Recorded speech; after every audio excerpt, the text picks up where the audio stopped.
We have a capacity of 20, and all 20 of our beds are filled, and we have a waiting list that's growing by the day. New at 6:30, it is literally a matter of life or death. COVID-19 teaching us the importance of ventilators. But many Pennsylvanians also find themselves in need of these life-saving care devices every day because of things like an accident or debilitating diagnosis.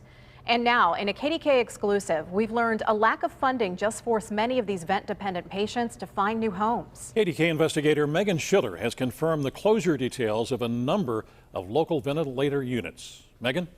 Stacey, the state's Department of Aging tells me 4 ventilator units in southwestern Pennsylvania just gave their residents 30 days notice to find a new place to live. The problem is that the vent beds at the other facilities are full.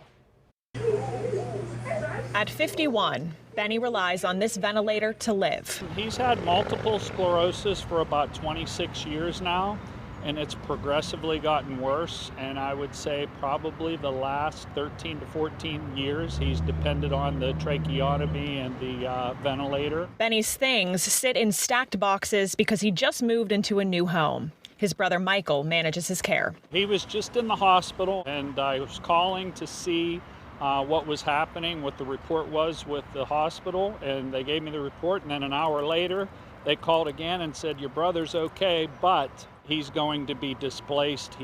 We're closing the ventilator unit. The facility gave Benny 30 days to find a new vent bed, sending this letter saying the lack of reimbursement and funding gave them no choice.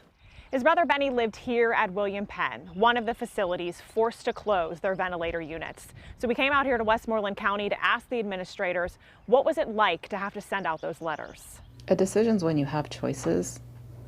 We didn't have a choice. Heather Philo managed the 10 vent bed unit at William Penn. The decision was made for us by outside sources that control payment, that control resources. I mean, it's not even about profit anymore. It's about just buying the supplies. It's about just paying the clinicians. Philo and Jennifer Watson blame a lack of funding by medical assistants and community health choices providers.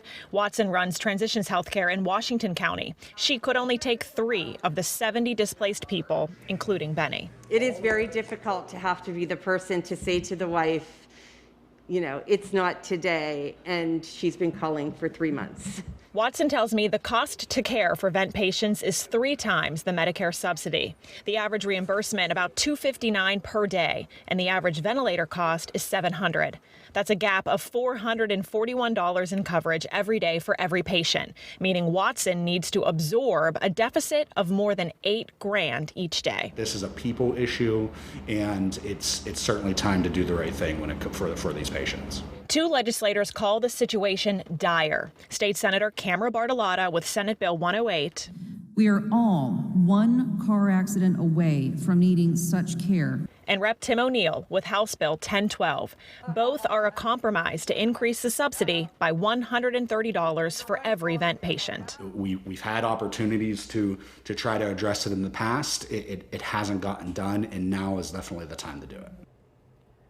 Senator Bartolotta's bill just passed unanimously in the state Senate, and now it heads to the House floor. If one of these 2 bills passes before the 30-day window expires, William Penn tells me it would immediately reopen its vent floor. They're praying that these closures serve as a reality check to the industry. Stacey.